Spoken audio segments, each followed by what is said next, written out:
Good morning, friends. Today we're talking about the second line of the Bodhisattva vow. Delusions are inexhaustible. I vow to end them. So just as a reminder, the Bodhisattva vow is: beings are numberless. I vow to save or awaken with them. Delusions are inexhaustible. I vow to end them. Dharma gates are boundless. I vow to enter them. Buddha's way is unsurpassable. I vow to become it. That is the Bodhisattva vow, and we've started breaking them down line by line. So last week we talked about beings are numberless. I vow to save or awaken with them. Today we're going to talk about delusions are inexhaustible. I vow to end them. And much like what I talked about with the beings are numberless, if we start from a place of I am here and delusions are out there and I'm going to end all the delusions, or I am here and I have delusions that are separate from me and I'm going to eliminate all those delusions. If I have this kind of dualistic thinking, I'm already kind of in a untenable position, because this idea that every perception I have or every perception in the world is delusion, I'm going to go and fix those. It's kind of impossible. It's kind of a downer, and it kind of misunderstands things a little bit. Buddha nature, the functioning of the universe, includes both delusion and realization. They are not separate, and they're not apart from Buddha nature or yourself. So I think fundamentally we can see, if we understand ourselves as Buddha nature, delusion is part of Buddha nature, or as Buddha nature, enlightenment is Buddha nature, you and enlightenment and delusion are not separate. And it gives us a very different feeling than I'm here, delusions are out there, and I'm going to go fix these things. And so what do we mean if we say delusions are inexhaustible, right? Buddha nature, the constant functioning of the universe, which includes delusion, goes forever, and I vow to end them. Really what we're saying is that I am vowing to engage in practice forever, because there's no endpoint, right? Like I said with the Bodhisattva vow, if we think of the Bodhisattva vow as some task we're going to do, and there will be some time in the future where we accomplish it and then we're done, and it will stay fixed that way forever, there's just lots of problems going on with that. But if we understand the Bodhisattva vow as I am going to engage in practice forever, and we know that we already are engaging in continuous practice because that is a function of the universe. But if we think about I am vowing to engage in practice forever, I am going to practice forever, I am Buddha nature forever, and not I the little self, but this aspect of Buddha nature, this particularity of the functioning of the universe is Buddha nature, is engaged in the being of Buddha nature, is engaged in practice.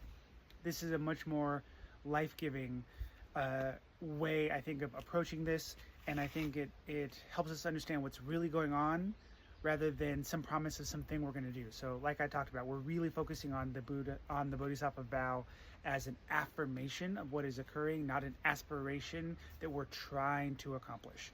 So delusions are inexhaustible. I vow to end them. Delusions are an inexhaustible part of Buddha nature. I vow to be of them, of Buddha nature, to engage in Buddha nature, to engage in practice forever, right? Endless practice, endless Buddha nature. That's what we are. That's what we're doing. That's what we're talking about.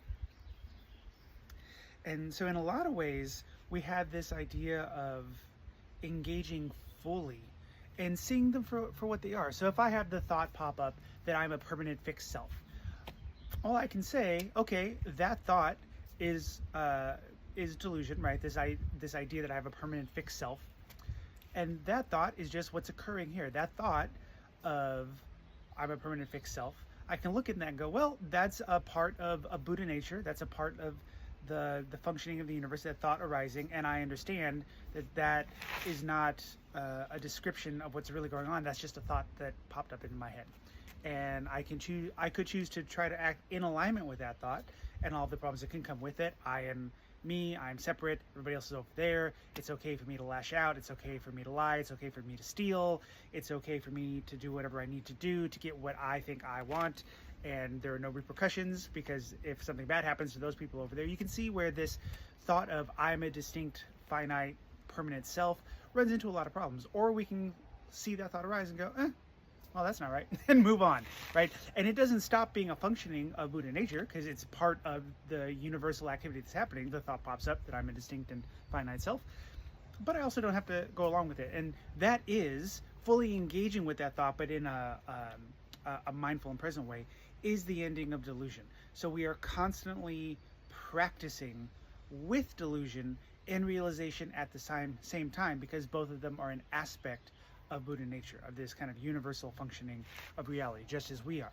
And so every moment of engaging with Buddha nature, which includes delusion and realization, is the whole universe in this engagement, because we are each an aspect, a particularity, an expression of that universal practice.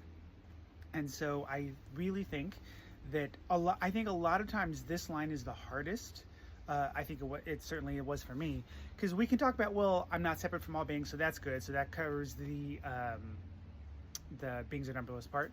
And next time we're going to talk about Dharma gates are boundless, and a Dharma gate is an instant, an opportunity for practice. And we can say, well, there's lots of them, or we could say each one is infinite. So okay, fine. And then Buddha's way is unsurpassable. I vow to become it or attain it, depending on the translation you're looking at. Okay, fine. But delusions are inexhaustible, and we as humans, we really want to get rid. We want to cut off delusions. We want to be like, gone, right? And we're all very fond of saying enlightenment, right, is a part of us. It's not my enlightenment, it's enlightenment. But we're less comfortable with the idea that delusion functions that way as well.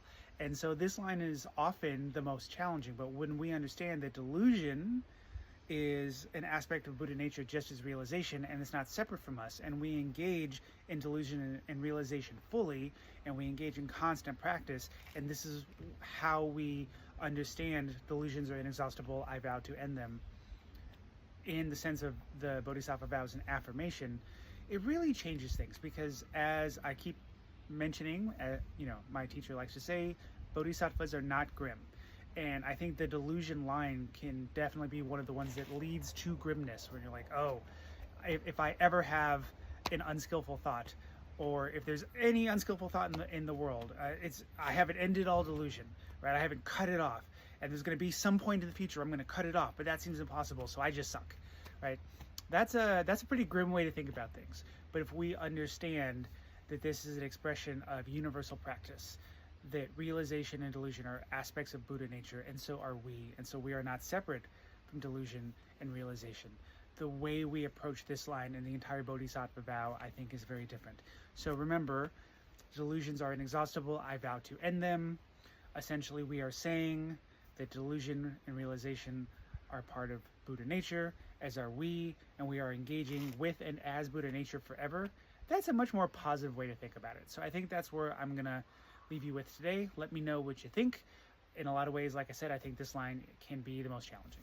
Thank you.